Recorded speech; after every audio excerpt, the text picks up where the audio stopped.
ngele bayajabula busy besho dali besho oh yeah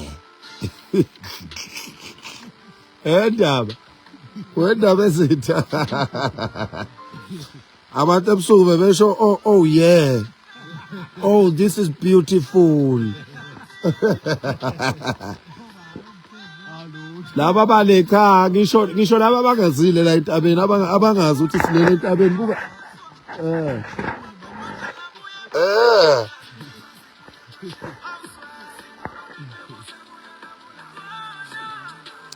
nisikhulekele bakwethu siyabonga prayer ngesidenda bandaba yes let's pray bafowethu asimbize uNkulunkulu asimbize lo owadala okuhle simbize lo ohlale sekukuhle ngaso sonke isikhathi abantu sebaqoma ipolitiki kwaba yiye enkulu kunayo yonke into ekhona emhlabeni abazi abantu ukuthi umkhuleko uyayishintsha izinto njengoba sikhuphukele entabeni singamadoda sizobulala umoya omubi ukuthi abantu bengabulalani sizobulala umoya omubi ukuthi abantu bengantshontshi sizomemeza uNkulunkulu sithi akabe ingxenye yethu kulokhu kulwa kwethu sikulwayo obulwelizwe okuthatha kancane zonke lezi zinto esizenzayo thina sizenza ngomkhuleko akukho lapha enakena sizwa khona si promoter ubutha noma sake nasizwa promoter nemithi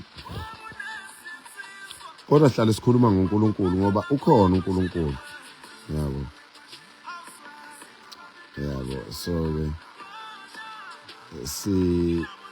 sizoyinqoba lempi bafowethu siyazi ukuthi uhulumeni uhlele ukulwa nathi uhlelo ukulwa nathi singabantu base South African singabantu base South Africa esikhundleni sokuthi afune ukulungisa inkingi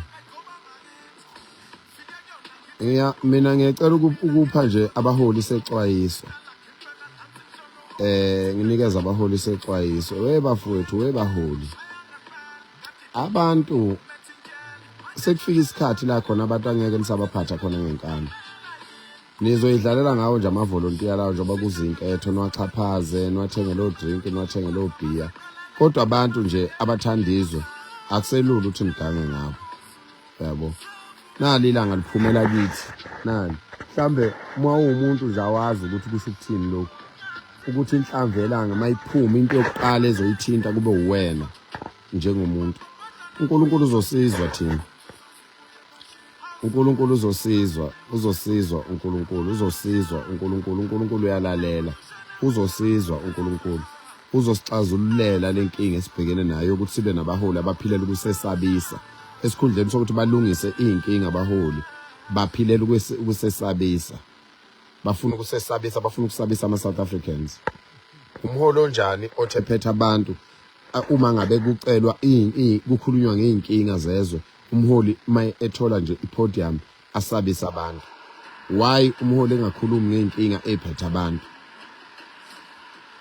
la eSouth Africa masingathatha isinqumo sonke nje sithathe nje isinqumo sokunganivoteli ningenza njalo ngoba phela nihleli ngamavoti ethu eParliament uma ngabe ama-South African ethatha isinqumo sokwenza iqembu elilodwa elizokhuluma ngama-South African kuphela nina niqhubeke nalawe namaqembu accommodate wonke umuntu niyokwenza njani uNkulunkulu uyalalela uNkulunkulu uhlale khona uNkulunkulu akaphambani nabantu uNkulunkulu uhlale eseka abantu sizonikhulekela la entabeni siyacela ukuthi wonke umuntu onethuba lokukhuleka asikhulekise sizoyinqoba lempi sanitshela siyiqala lento bafethu sasho siqala sathi lokhu kuzophumelela ngaze ngasho ngathi umuntu ongakholwa ukuthi abantu bokufika bazohamba akalinda buki nama-Nigerians labathi angeke azahambe wayekeni ayophuma egxuma phezulu emabhilidini ngelinye ilanga lapho-ke umuntu engasezukuhamba-ke seyosaqazeka phansi avele abe utamatisi yabo abantu abahambe kusenesikhathi abantu uNkulunkulu uyasithanda uNkulunkulu uyasithanda uNkulunkulu uyalithanda lelizwe uNkulunkulu uthanda okuhle uNkulunkulu weseka okuhle ngaso sonke isikhathi so-ke ungathi uma ubona izinto zingasheshi noma zingahambi ngendlela wena ofisa ngayo bese ubona ngathi uNkulunkulu akekho uNkulunkulu ukhona and lelizwe sizolinqobela nazi insizwa zizomemeza yena omdala weinsuku yizo zonke lezi zizomemeza uNkulunkulu akudlali ngisho inyoka ikwazi ukusondela la ngisho isilwane esiyingozi asikwazi ukusondela la ngoba naso qobo siyaqonda kwasona qobo isilwane siyaqonda ukuthi lokhu okwenziwayo kuphathelene nempilo naso isilwane impilo siyayithanda ngisho inyoka eqhamukile la ebusuku ifike yajika ngoba ifice uNkulunkulu la esikhona khona ifice uNkulunkulu ithe iyafika yafica uNkulunkulu la yavele yajika abuyele emuva umoya omubi obucabanga kwehla emndenini yalezi insizwe ezilalela entabeni emagcekeni oyise lo moya lo kuhlakazekile ngoba uthe uyafika lo moya wafika uNkulunkulu wawutshela ukuthi ingane yala ekhaya isentabeni iyokhuleka elizwe iyolwelizwe ngakho akufanele kube khona into embi eyenzeke emndenini ukukhuleka oyinsizwa ukhuphukele entabeni kuyayilungisa izinto eziningi sizoze siphume kusasa ngesonto abasenethuba lokuza sicela beze sizokhuleka entabeni woza necansi nomqamelo nezingubo ezu2 uphatha ama tracksuit ozwaqoka mawulala kuyabanda we will conquer we will win we will defeat the evil that has engulfed this country for so many years. We will conquer. We will diffuse the evil spirits that have engulfed our leaders. So much so that when people are saying they have a problem with illegal immigrants, instead of our government fixing that, they want to fight with the citizens of this country. We love our leaders. We will always respect our leaders. We will never call out our leaders in a wrong way, but we always beg them also to pay attention to what we say and the genuine concerns for South Africans. Illegal immigrants must leave this country. They must go and fix their papers. Then they can come to the country to visit or to come and do work that South Africans can't do. If the government is failing to do this, we will take over the government. We will mobilize our people in South Africa to become one and stand together and create their own government and write their own constitution and write their own rules and deploy people that are not in politics to go and work for them. So that parliament is going to be, for the first time after 1994, since 1994, is going to be the parliament of true patriots, and we are giving our leaders a chance to change. We are begging our leaders to grow a conscience, because if they don't do that, we will mobilize ourselves as South Africans. Sibatshela ukuthi asisayidingi ke ipolitiki, asisawadingi lamaqembu awu600 and something. Sidinga iqembu elilodwa elizolalela abantu okuzobhalwa nje iconstitution ukuthi ama resources alelizwe wangaphumi kulelizwe. Yonke into enhle ekulelizwe akeyiqale isize abantu base South Africa. Yini enzima ukwenza lokho? Sizothandazela lokho nje lapho ukuthi abantu ake bebuye lo nembeza bebe ngamadoda. Khona abaholi abayoguga manje. Ongakazi umuzwe ekhuluma ngento okuthiwa indoda. Ngisho bona laba bathi we are unskilled. We were xenophobic, we were barbaric. Isikhothi into elezenzana. You've never heard them talking about men, mentioning men in their speeches. How can you be a leader and not consider men? Because men are the people that can protect the country.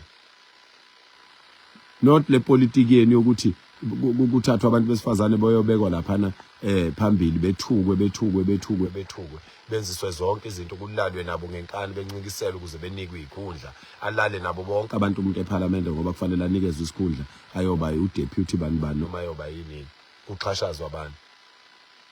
Amadoda kumele afukuze, amadoda kumele asebenze kanzima. Abantu besifazane ufuna besebenze mabethanda. Uma ngabe futhi nakhona bethanda ufuna benikezwe imisebenzi okulula ukuthi bayenze. Kungathiwa kuqanjwa manje ukuthi umuntu wesifazane wonke umsebenzi angakwazi ukwenza. Uma ngabe kunjalo pho asigijima ngani sonke lapha entabeni. Lokhu kuqanjwa manga kubulawa izwe thina sifuna izwe libuyele endaweni yalo la khona umuntu wesifazane ehlonishwa, anikezwe indawo ephephile, anikezwe indawo engcwele, anikezwe indawo enokuthula, anikezwe indawo evikelekile lapha khona azothi mayenza izinto angagcini eselinganiswa namadoda ngokwenza uma esehluleka bese khonjwa kuthiwa bukani-ke abafazini ngani vele it's a setup. It's a setup ifunikeza umuntu into awazi kahle ukuthi ngeke akwazi ukuyenza. So ke sizoyilungisa le, sicela abaholi bethu, sicela abaholi, we are begging you leaders, please grow back your conscience. This country is so much in trouble and it needs you as leaders. And Tina, we are raising this concern because we want to show you, we want to show you that with all these budgets are corner that are not used, imali buyele emuva ku-auditor general ingasebenzanga. It's a shame. Njengoba kuzinketho nje, monies will go back to the coffers. The money will go back to the coffers, unused, unspent budgets will go back. But people are suffering. People are not getting water. People are not getting roads graded.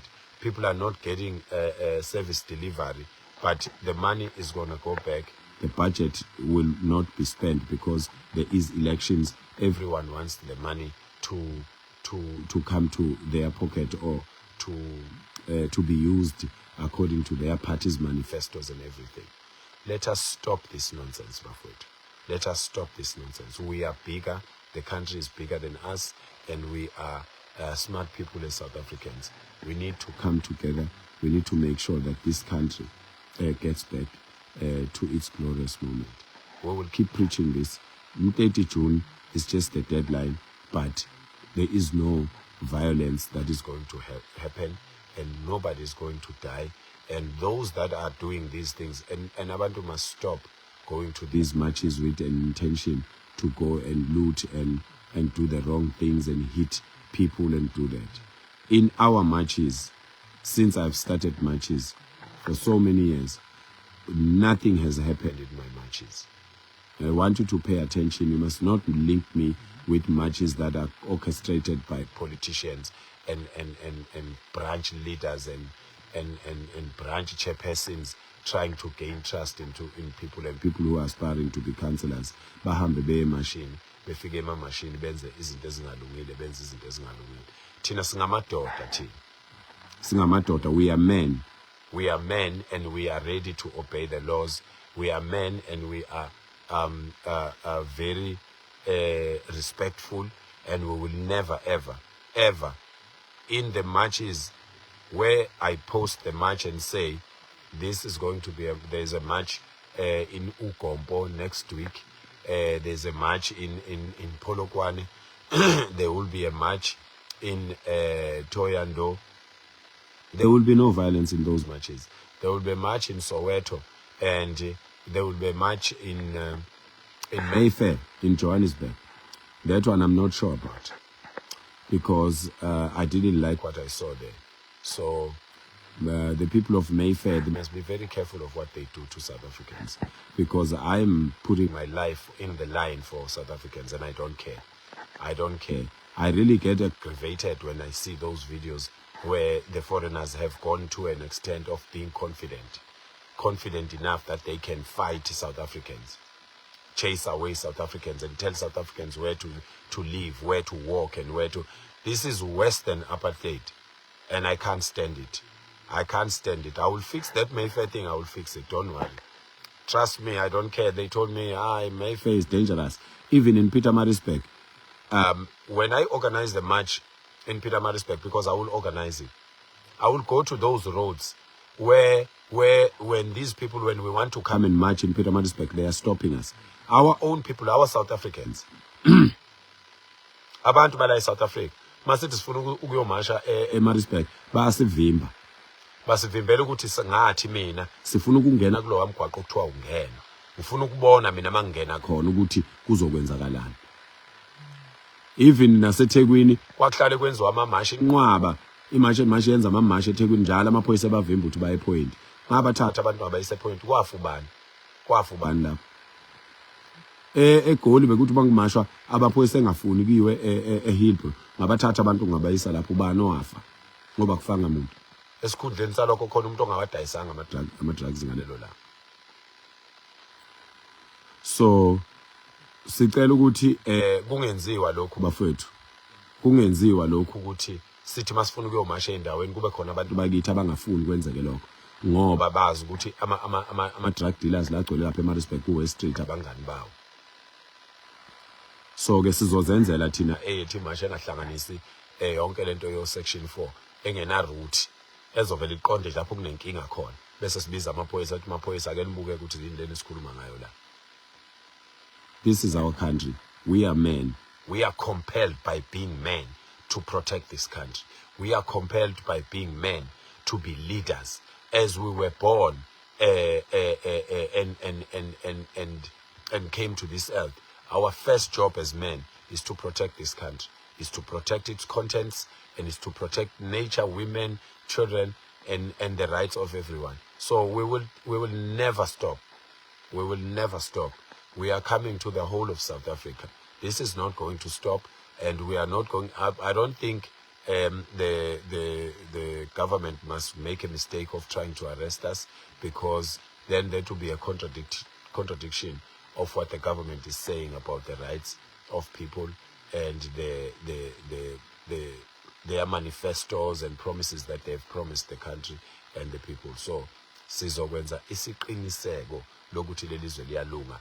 Remember, I told you, I said lelizwe lizolunga, lelizwe liyolunga ngeinsizwa, and emhlali lunga ngiyobe ngingomunye wabantu oyobe ehola lezo insizwa eyilungisa lelizwe. So ke siyabonga mfowethu, sayoshaya umthandazo wasekuseni sekusile. Sinikhombisa nje ukuthi how authentic we are. We don't go and do makeups and size kunina esicwebezela sesinjanjani. We are showing you the real us. We are living a real life. We are living an honest life, and we are always true to what we do and stay true to the cause, and we will never desert our people. We will make sure ukuthi wonke umuntu egcineni, if this country is fixed, wonke umuntu uyohlomula kulona. Nalabo abacabanga ukuthi siyadlala nabo bayohlomula khona. Siyabonga kakhulu ingane zawo ukuthi uNkulunkulu anibusise. Siyacela ukuthi sikhuleke sonke, sikhulekele lelizwe sonke. Sicela sikhuleke ukuze lelizwe lizophumelela. Inkosi iyanithanda. Nigcine kanjalo. Thank you. Despite the freezing temperatures high up in the mountains, Phakela Umthakathi made the difficult journey to pray for South Africa. While many people stayed indoors to escape the cold, he chose to spend hours in prayer, saying that he believes the country is facing many challenges that require both action and faith. So according to Phakela Umthakathi, his prayer was not for himself, but for the future of South Africa and his people. Standing in the cold mountain air, he called on South Africans to unite in prayer for peace, safety, job opportunities, and a better future for the next generations.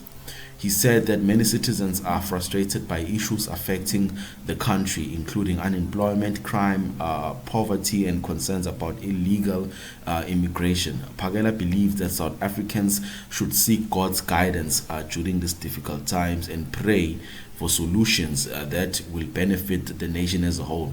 While addressing his supporters, he urged our people not to be discouraged by the challenges facing the country. Instead, he encouraged them to remain hopeful and continue praying for positive change. He said that real change begins when people come together with a common purpose and faith in a better tomorrow. From the mountains, surrounded by the cold winds and harsh weather conditions, Phakela Umthakathi remained committed to his mission. He said that his sacrifice was a symbol of how much he cares about South Africa and how strongly he believes that prayer can make a difference. But his message to South Africans was simple: do not lose hope. Whether you are at home, at work, or with your family, take a moment to pray for the country, pray for unity, and pray for peace, pray for wisdom among leaders, and pray for a future where South Africans can live with dignity and opportunity. Because as the sun slowly disappeared behind the mountains, Phakela ended his prayer with a message of faith and determination. He said that South Africa belongs to its people and that every citizen has a role to play in building a stronger nation.